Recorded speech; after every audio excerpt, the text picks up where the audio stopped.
மறைந்த அப்துல் கலாமின் உடல் ராமேஸ்வரத்திற்கு இன்று கொண்டுவரப்படுகிறது. இது குறித்த கூடுதல் விவரங்களை தருகிறார் எமது செய்தியாளர் சஞ்சீவி.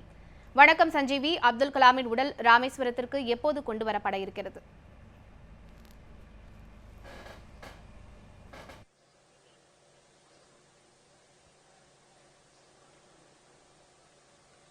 லலிதா, சரியாக 7:30 மணிக்கு இன்று காலை டெல்லியிலிருந்து புறப்பட்டு இந்தியன் ஏர்போர்ஸ், அதாவது இந்திய விமானப்படையுடைய விமானம் மூலமாக அங்கிருந்து மதுரைக்கு கொண்டு வரப்பட்டு, அதாவது உடன் மத்திய பாதுகாப்புத்துறை அமைச்சர் மனோகர் பரிக்கர் மற்றும் urban development minister Venkaiah Naidu உடன் வருகின்றனர். இங்கு மதுரை விமான நிலையத்தில் தமிழகம் சார்பாக தமிழகத்துடைய ஆளுநர் ரோசையா உடலை பெற்றுக்கொண்டு அங்கிருந்து சிறப்பு ஹெலிகாப்டர் மூலமாக இந்திய விமானப்படையை சேர்ந்த சிறப்பு ஹெலிகாப்டர் மூலமாக அங்கிருந்து இங்க இருக்கக்கூடிய இந்தியன் நேவல் பேஸுடைய உச்சிப்புலி என்ற இடத்தில் இருக்கக்கூடிய ராமேஸ்வரம் உச்சிப்புலி என்ற பகுதியில் இருக்கக்கூடிய அந்த இந்தியாவுடைய கப்பல் படைக்கு சொந்தமான அந்த இடத்தில் தரை இறங்கி அங்கிருந்து சிறப்பு ராணுவ வாகனம் மூலமாக அந்த இடத்திலிருந்து இங்க இருக்கக்கூடிய மக்கள் பார்வை வைக்கப்படக்கூடிய அதாவது ராமேஸ்வரம் பேருந்து நிலையம் அருகே உள்ள ஒரு இடத்தில் வைக்கப்படுகிறது. மக்கள் பார்வைக்காக 3 மணியிலிருந்து இரவு 8 மணி முதல் மக்கள் பார்வைக்காக வைக்கப்பட்டுள்ளது. இந்த இடத்தை பொறுத்தவரை தமிழகம் முழுவதும், குறிப்பாக ராமேஸ்வரம் தமிழகம் முழுவதும் மட்டுமில்லாமல் இந்தியா முழுவதும் மாணவர்கள் மற்றும் பொதுமக்கள் இந்த இடத்திற்கு ராமேஸ்வரத்திற்கு குவிந்துள்ளனர். நேற்று இரவு மட்டும் கிட்டத்தட்ட 1.5 லட்சம் பேர் வந்ததாக கூறப்படுகிறது. அதனால் இந்த இடத்தில் பலத்த பாதுகாப்பு ஏற்பாடும் பலமாக செய்யப்பட்டுள்ளது. அது மட்டுமில்லாமல் மக்கள் மட்டுமில்லாமல் பல மாநிலங்களிலிருந்து முதலமைச்சர்கள் மற்றும் மத்திய அமைச்சர்களும் வரும் காரணத்தால் இந்த இடத்தில் பாதுகாப்பும் மிக பலமாக வைக்கப்படுகிறது. இன்று கிட்டத்தட்ட 3 மணிக்கு தொடங்கி 8 மணி முதல் மக்கள் பார்வை வைக்கப்பட்ட பிறகு 8 மணிக்கு மேல் இந்த வீட்டிற்கு, அதாவது இப்ப நான் நின்று கொண்டிருப்பது அப்துல் கலாம் அவர்களது வீட்டு வாசலில் தான். இந்த பகுதியை பொறுத்தவரை பகுதி மிகவும் சிறியதாக உள்ளது. 8 மணிக்கு அவர்கள் உறவினரிடம் கொண்டு உடல் கொடுக்கப்படும். அதற்கு பிறகு நாளை காலை மீண்டும் அந்த ஃபியூனரல், அதாவது அந்த மீதியெல்லாம் தொடங்கி தொழுகை முடிந்த பிறகு சரியாக இங்கிருந்து இந்த இடத்திலிருந்து கிட்டத்தட்ட 3 அல்லது 4 கிலோமீட்டர் தூரத்தில் உள்ள, அதாவது அரசாங்கம் சார்பாக கொடுக்கப்பட்டுள்ள இடத்தில் அந்த உடல் அடக்கம் செய்யப்படும் என்று கூறப்படுகிறது. லலிதா. சஞ்சீவி, இன்று ராமேஸ்வரம் கொண்டு வரக்கூடிய டாக்டர் அப்துல் கலாமின் உடலானது மதுரை பின்பு ராமேஸ்வரம் வர இருக்கிறதா அல்லது நேரடியாக ராமேஸ்வரம் கொண்டு வரப்பட இருக்கிறதா? மேலும் மதுரை விமான நிலையத்தில் வந்தால் விமான நிலையத்தில் சற்று நேரம் பொதுமக்கள் பார்வைக்காக வைக்கப்பட இருக்கிறதா?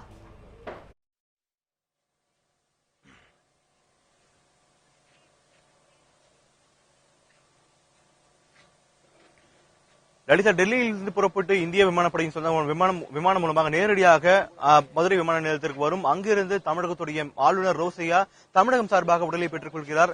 அந்த இடத்தில் பார்வைக்காக வைக்கப்பட மாட்டாது. ஏனென்றால் கண்டிப்பாக அங்கு அதற்கான ஏற்பாடுகள் எதுவும் செய்யப்படவில்லை என்ற தகவல் வெளியாக கொண்டிருக்கிறது. இந்நிலையில் அங்கிருந்து நேரடியாக, அதாவது விமான நிலையத்திற்குள்ளே தரையிறங்கிய பின்னே அங்கிருந்து சிறப்பு விமானம், அதாவது ஹெலிகாப்டர் மூலமாக இந்திய விமானப்படைக்கு சொந்தமான ஹெலிகாப்டர் மூலமாக நேரடியாக அந்த இடத்திலிருந்து இந்த ராமேஸ்வரத்தில் இருக்கக்கூடிய உச்சிப்புலி என்ற இடத்தில் இருக்கக்கூடிய கப்பல் படைக்கு சொந்தமான அந்த ஹெலிகாப்டர் ராணுவ தளத்தில் ஹெலிகாப்டர் தரையிறங்கும்.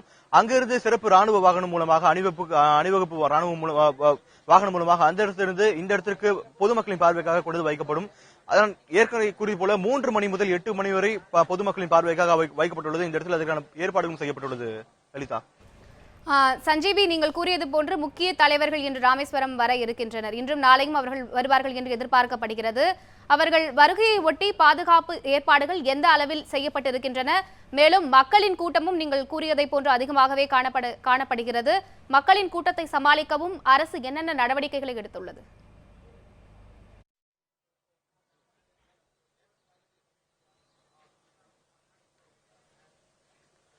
லலிதா, நேற்று இரவை பொறுத்தவரை பார்த்தோம் என்றால் பாதுகாப்பு ஏற்பாடுகள் சற்று குறைவு என்றே கூற வேண்டும். ஆனால் இன்று காலை பொறுத்தவரை இங்கு அருகில் உள்ள பல மாவட்டங்கள், குறிப்பாக நெல்லை மாவட்டம், ராமநாதபுரம், அதே போல மதுரை போன்ற பலதரப்பட்ட மாவட்டங்களிலிருந்து காவல்துறை அதிகாரிகள் மற்றும் சிறப்பு காவல்படை, அதிரடி காவல்படை போன்ற காவல்படைகள் இந்த இடத்தில் பாதுகாப்பு பணிக்காக குவிய தொடங்கியுள்ளனர். இன்று காலை முதலே பார்த்தோம் என்றால் கிட்டத்தட்ட 100கணக்கான காவல்துறையினர் இந்த இடத்தில் நம்மால் பார்க்க முடிகிறது.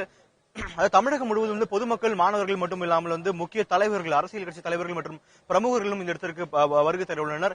இந்நிலையில் இன்றைய தினத்தை பொறுத்தவரை பார்த்தோம் என்றால் தமிழகத்தைச் சேர்ந்த பல பிரமுகர்கள், குறிப்பாக காங்கிரஸ் கட்சியின் தலைவர் EVK இளங்கோவன், அதே போல தேமுதிக கட்சி தலைவர் விஜயகாந்த், அதே போல மதிமுகவுடைய பொதுச் செயலாளர் வைகோ போன்ற பல தமிழகத்தைச் சேர்ந்த தலைவர்கள், அது மட்டும் இல்லாமல் பல சினிமா பிரபலங்களும் இந்த இடத்திற்கு வருவார்கள் என்று கூறப்படுகிறது. அது மட்டும் இல்லாமல் நாளைய தினத்தை பொறுத்தவரை பிரதமர் வரலாம் என்று கூறப்படுகிறது. பிரதமர் மட்டும் இல்லாமல் மத்திய அமைச்சர்கள், குறிப்பாக முக்கிய மத்திய அமைச்சர்கள் ராஜ்நாத் சிங், வெங்கையா நாயுடு, அதே போல மனோகர் பரிக்கர் போன்ற முக்கிய அமைச்சர்கள் வரலாம் என்று கூறப்படும் காரணத்தால் இந்த இடத்தில் ராணுவ போலீசும் குவிக்கப்படலாம் என்று எதிர்பார்க்கப்படுகிறது. அதனால் இன்றைய தினத்தை பொறுத்தவரை பாதுகாப்பு பலமாக இருக்கிறது என்று கூற வேண்டும். இங்க ராமேஸ்வரம் மட்டும் இல்லாமல் அருகிலுள்ள கிட்டத்தட்ட 5-6 மாவட்டங்களிலிருந்து சிறப்பு காவல் படையும் அதே போல எஸ்பி தலைமையில் வந்து இந்த பாதுகாப்பு முழுதுமாக ஏற்பாடு செய்யப்பட்டுள்ளது. லலிதா, உங்களுடைய தகவல்களுக்கு நன்றி.